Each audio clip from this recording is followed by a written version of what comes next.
Urban Ranger here. I'm out in the sticks. We have an upcoming, that is my compatriots and myself, have an upcoming event that's dealing with compass, navigation, orienteering, things of this nature. It will include topics such as getting a bearing, taking an azimuth on a compass, things like that. Now, what you probably are all thinking, in the age of GPS and Google Maps, why would I ever need that? I'll leave you to ponder that for a while and write in the description wherever I send this video.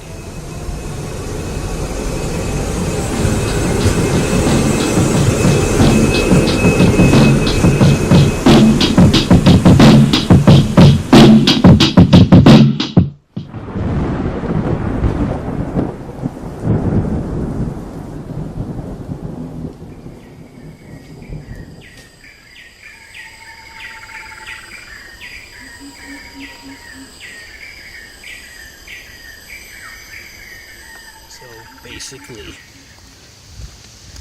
if your phone dies, you're out of battery, your car dies, and you need to go in a particular direction on a road. Naturally, in cities, you're on a grid. As long as you know north, south, east, west, yeah, you're fine.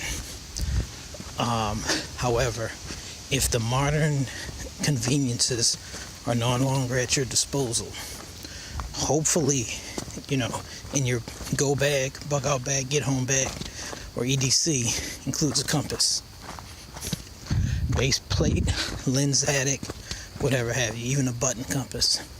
As long as you can get your general directions, you can navigate pretty much out of anywhere, basically.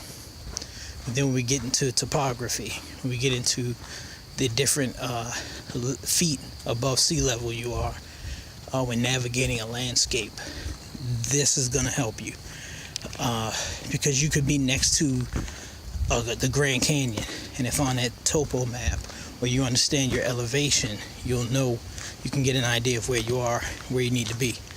If you see a mountain off in the distance and you begin trekking towards that mountain, you're not going to feel the mountain. You're going to begin to go up in elevation. At this point, you're going to want to use a topo map that'll kind of give you a guesstimation of where you are. Myself, I use Casio Pathfinder. ProTrek. They upgraded the Pathfinders. And when I use this, I'm able to take a compass bearing. When I was out of the country, didn't know where I was, I used the compass watch to discreetly keep track of the twists and turns that the driver was taking. I also memorized, before going to that country, the topography of the land. What were the high points? What were the low points? And using my altimeter watch, or altimeter wrist data device, I was able to get a general understanding of where I was. So I caught on to the area very quickly. The locals were kind of impressed with that. But it was because of my watch. Like I said, I was just, every time we turn a corner or around a bend in the car, I discreetly take a bearing. I remember a landmark. I remember we did a left from, heading east to southeast or northeast or so forth. By the way, the wrist data device is solar powered, though nothing's foolproof. It is pretty reliable, especially in a nice sunny place like Africa. So battery stays charged in any event. That's the upcoming event. Just wanted to comment on that. And it is a perishable skill. I learned how to read topo maps. I'm pretty comfortable with it, but haven't done so in a while, and I'm refreshing myself for this session we have coming up, and it's things that I completely forgot about. So I'm out in the field now, refamiliarizing myself. And yeah, it's an important subject. It's one of those soft skills. I know it's not as glamorous as filtering water through a bandana and a coffee filter or making fire. However, it is a necessary skill. Nonetheless, you may need to navigate to safety, may need to get away from danger, you know. So these are definitely important skills to have. Easy to take for granted living on the grid, living in cities.